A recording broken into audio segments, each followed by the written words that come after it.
Bienvenidos al Draw My Life de Miguel de Cervantes. Según cuentan los escritos, nació un 29 de septiembre de 1547 en Alcalá de Henares, lugar en el que había sido fundada la tercera universidad española en 1508.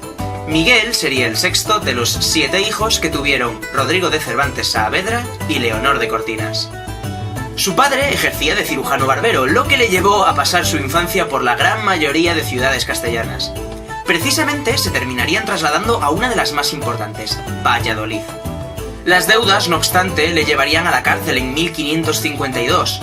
2 años más tarde, en Córdoba, Miguel ingresa en el Colegio de los Jesuitas. Pronto comenzaría a mostrarse como un avezado lector, demostrando que dinero y cultura no tienen por qué ir de la mano. Con 16 años, Miguel, que ya se mostraba como un chico tímido y tartamudo, acudía asiduamente a las representaciones del popular Lope de Rueda. Poco tiempo después, y tras un paso por Sevilla, los Cervantes regresarían a Madrid, que había sido declarada capital por Felipe II y que había sufrido un crecimiento vertiginoso en aquellos años. En el año 1569, Cervantes es arrestado en Madrid y condenado a la amputación de su mano derecha por herir a Antonio de Segura. Una pena que se aplicaba por usar armas en las proximidades a la residencia real, aunque no está claro si llegaron a aplicársela. Probablemente por esto partiría a Italia y se alistaría en la compañía de Don Diego de Urbina. Con 24 años, Cervantes participaría en la Batalla de Lepanto, siendo parte de la Santa Alianza. Allí, a pesar de la victoria, recibió algunas heridas que le inutilizaron la mano izquierda. Nacía en ese momento el Manco de Lepanto. Pero sus desgracias no terminaron allí. Al regresar a casa, la nave en la que viajaba fue abordada por piratas turcos que lo hicieron prisionero junto a su hermano Rodrigo y los vendieron como esclavos después en Argel. Las hermanas de Cervantes conseguirían pagar el rescate de su hermano Rodrigo, quien saldría de Argel en 1577. Miguel, en cambio, intentaría fugarse sin éxito hasta en 4 ocasiones. De aquella experiencia surgirían 2 de sus obras, Los tratos de Argel y Los baños de Argel.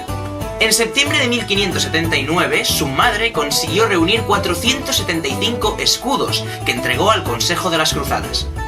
Los frailes lograron alcanzar los 500 necesarios para pagar el rescate y, en 1580, Miguel de Cervantes ponía fin a sus 5 años de cautiverio en Argel. A su vuelta a España mantendría relaciones con una joven casada, Ana de Villafranca, también conocida como Ana de Rojas. Con ella tendría una hija de nombre Isabel. Después, con 37 años, Cervantes se casaría con su novia, Catalina de Salazar y Palacios.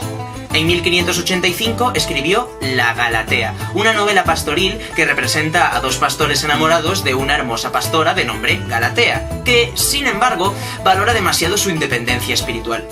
Cervantes siempre tuvo la intención de hacer una segunda parte, aunque siempre se quedó con las ganas. Comenzó a escribir comedias, aunque su estilo quedó algo obsoleto frente al de Lope de Vega, con el que mantendría un duelo permanente y que sería su vecino en el barrio de las Letras de Madrid. La fortuna, no obstante, seguía sin sonreír a Cervantes, que dio con sus huesos en la cárcel en más de una ocasión. Además, los problemas económicos siempre le persiguieron. Fue en aquella época de penurias en la que probablemente comenzó a escribir unos primeros renglones que todos conocemos. En 1609 ingresa en la Cofradía de los Esclavos del Santísimo Sacramento, a la que también pertenecieron Lope de Vega y Quevedo. Comenzó a escribir las novelas ejemplares que aparecieron en 1613, Viaje del Parnaso, que saldría un año después, y Las comedias y entremeses. Aquel mismo año vería como un tal Alonso Fernández de Avellaneda firmaba una segunda parte de El Quijote, un impostor para Cervantes que meses antes de su muerte publicaría El ingenioso caballero Don Quijote de la Mancha. La segunda parte de la obra. Cervantes exhalaba sus últimas bocanadas de aire y pasaba a la historia como uno de los más grandes autores, que sería enterrado el día 23 de abril de 1616. Y exactamente el mismo día del mismo año fallecía también William Shakespeare.